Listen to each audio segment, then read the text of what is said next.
क्यों रो रही है? आई को लगी? कुछ नहीं हुआ, कुछ भी नहीं।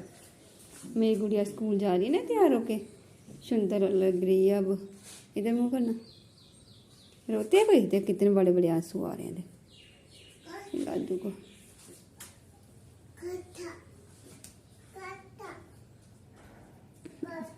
चलो, तो जहाँ पर मैंने गोलू को तैयार कर दिया था आज, लेकिन मुझे पता नहीं था कि आज छुट्टी है और कल गोलू नहीं गई थी स्कूल, इसलिए हमें नहीं पता चला कि आज छुट्टी है और बाद में मुझे यूनिफॉर्म खुलवानी पड़ी। नमस्कार दोस्तों, राधे कृष्णा। मैंने आपको राधे कृष्णा इसलिए बोला क्योंकि मैं किसी की वीडियो देख रही थी, उसमें बोले थे राधे राधे, तो मैंने बोला कि खाली राधे नहीं बोलना है, राधे कृष्णा बोलना है, क्योंकि मैं कृष्णा जी की बहुत बड़ी फ़ैन हूँ, जहाँ भक्त हूँ, जहाँ उनकी बहुत आभारी हूँ, क्योंकि हाँ क्योंकि जब मेरा बेटा बंचू पैदा हुआ था तो पूरे 1.25 महीने मैंने सावन के महीने में मैंने पूजा लगाई थी कृष्ण जी की, जो मतलब कि रोज़ उनको स्नान कराना और मतलब कि 3-4 चीज़ें होती थी उसमें, जैसे दूध, दही, शक्कर और गंगा जल, मतलब कि सब कुछ मिलाकर मैंने मतलब कि रोज़ उनको स्नान करना, नए वस्त्र डलवाना और जनेऊ वगैरह धारण करवाना, सब कुछ मतलब डेली होता था। और बाहर से जो होती थी ना वो घास होती थी वो चढ़ाना, छोटी छोटी घास के तिनके होते थे वो तोड़ के लाती थी और डेली चढ़ाती थी, डेली उनको भोग लगाती थी। और हर सोमवार को मक्खन का भोग लगता था और ऐसे उनको मिश्री या सौंगी दाने का भोग लगाती थी मैं। और सोमवार को मैं खुद घर का मक्खन खुद निकाल कर उनके लिए लगाती थी और उनको भोग लगाती थी। और ये मैंने पूरे 1.25 महीने किया था सावन के महीने में, तब जाके मेरा बेटा बंचू मुझे मिला। और इसीलिए मैंने वीडियो देखी और मैंने राधे राधे बोलने की बजाय मैंने राधे कृष्ण बोला। और वीडियो की शुरुआत हो गई है पॉजिटिविटी से और हमेशा पॉजिटिव ही रहेंगे। और वैसे भी दोस्तों कहते हैं ना कि जिन रिश्तों में कदर नहीं होती है ना, और वो रिश्ता तो वैसे भी टूटा ही होता है। और उस रिश्ते में आज निकल जाओ या कल निकल जाओ कोई फ़र्क नहीं पड़ता, ठीक है। तो कल निकलने के बजाय अगर आप आज ही निकल जाते हो तो ज़्यादा बेटर रहता है, जिससे आपको मतलब कि जो आपके अंदर का जो भी डर है या जो कुछ भी मतलब कि आपके अंदर होता है पश्चाताप वगैरह की रिश्ता है नहीं निकल सकते ऐसा वैसा, वो निकलने में और उसे बुलाने में आपको ज़्यादा हेल्प मिलेगी। क्योंकि जितना देर से आप इसको समझेंगे इन चीज़ों को, इतना ही ज़्यादा दर्द होगा आपको।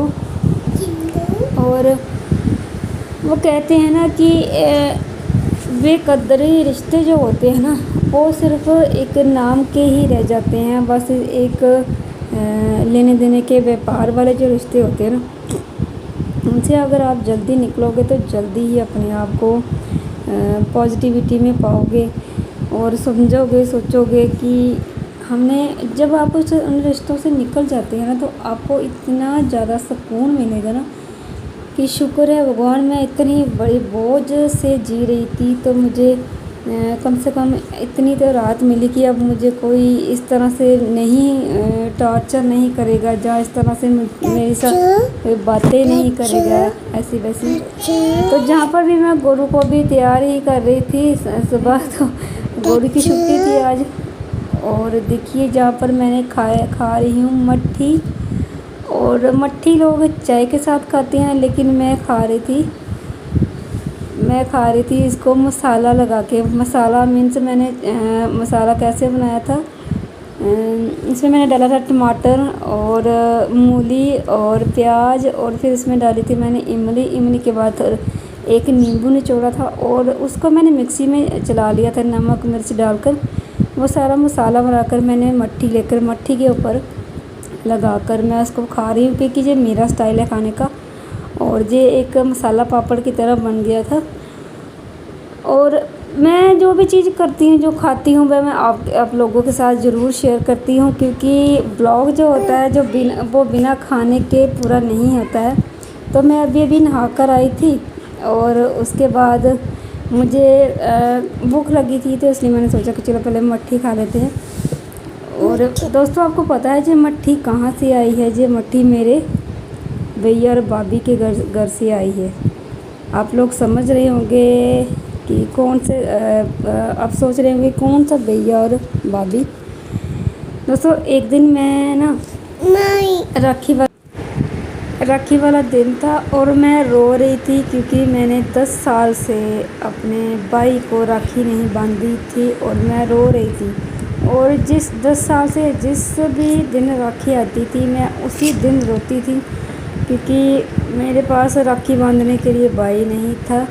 और एक फरिश्ते जैसा भाई मुझे मिला पिछले साल, जो मुझे देखकर रोते देखकर उसने मेरे सर पर हाथ रखा और मुझे कहा कि बहन अब कभी मत रोना, और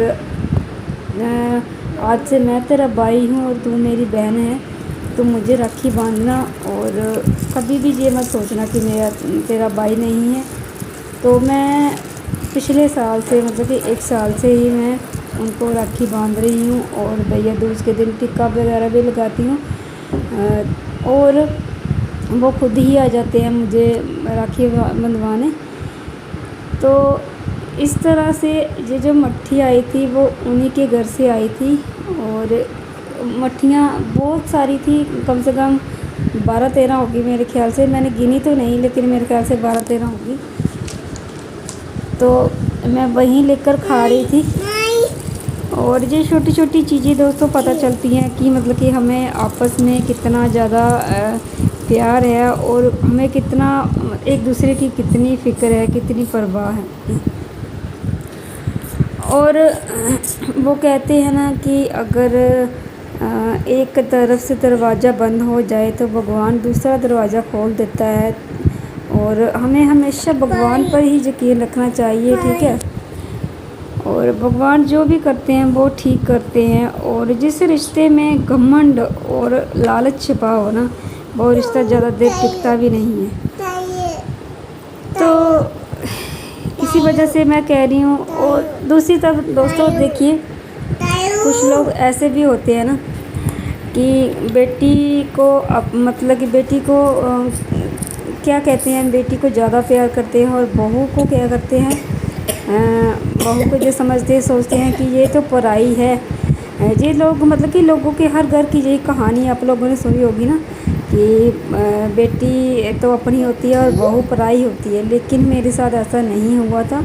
मुझे कभी लगा ही नहीं कि मैं अपनी हूँ, और कभी मेरे साथ दिल की बातें कभी किसी ने की ही नहीं, कभी किसी ने नहीं की कि मैं आज शादी के बाद उन चीज़ों को, उन यादों को याद करूं कि मुझे मेरी शादी से पहले हम ऐसा करते थे या ऐसा करते थे। मेरी जो यादें थी ना वो सिर्फ कड़वी और कड़वी ही यादें थी, ठीक है, जिसे मैं कभी याद नहीं करना चाहती। और उन रिश्तों को लेकर जो कभी रिश्ते थे ही नहीं, जो कभी नाम के रिश्ते रह गए थे ना, उनको लेकर मैं अगर चलती भी ना तो सिवाय हड्डियों के और कुछ नहीं था उन रिश्तों में। तो वो जो हड्डियाँ थी ना वो मुझसे अब नहीं उठाई जा रही थी। तो बस वो उन रिश्तों से मुझे निकलना ही अच्छा लगा। और जो बात बात पर सुना देते थे, ताने मार देते थे ना, तो वो बातें जब तीर की तरह चुभती है ना, बस फिर वो बातें मुझे ना मतलब पूरी मैं बोली कि मैं अगर पिछली अपनी अनमैरिड लाइफ की बातें याद रख सकती हूँ, तो जो मैं मैरिड के बाद जो मुझे सुनना पड़ेगा वो मैं कितनी देर याद रखूँगी, आप लोग खुद सोच सकते हो कि वो मुझे कितनी हद तक लगेगी। तो इसलिए मैंने वो बातें, वो चीज़ें, वो रिश्तों को तोड़ना ही बेहतर समझा, ठीक है। और जब लाइफ जब आगे बढ़ ही चुकी है तो पीछे झांकने का कोई फ़ायदा नहीं है। तो इसीलिए फिर मैंने सोचा कि जिन रिश्तों, जो रिश्ते दर्द देते हैं ना, जो रिश्ते दर्द, और पता है वो हमेशा दर्द ही देंगे, तो उन रिश्तों से आप जल्दी निकल जाओ तो बेहतर है आपके लिए और आपकी आने वाली लाइफ के लिए भी, ठीक है। और दोस्तों कुछ लोग ऐसे होते हैं जो अपने सुख से सुखी नहीं होते हैं बल्कि दूसरों के सुख से दुखी होते हैं। तो आपको अगर मेरी वीडियो अच्छी लगी है तो प्लीज़ मेरी वीडियो को लाइक कर देना और चैनल को सब्सक्राइब कर लेना। बाय।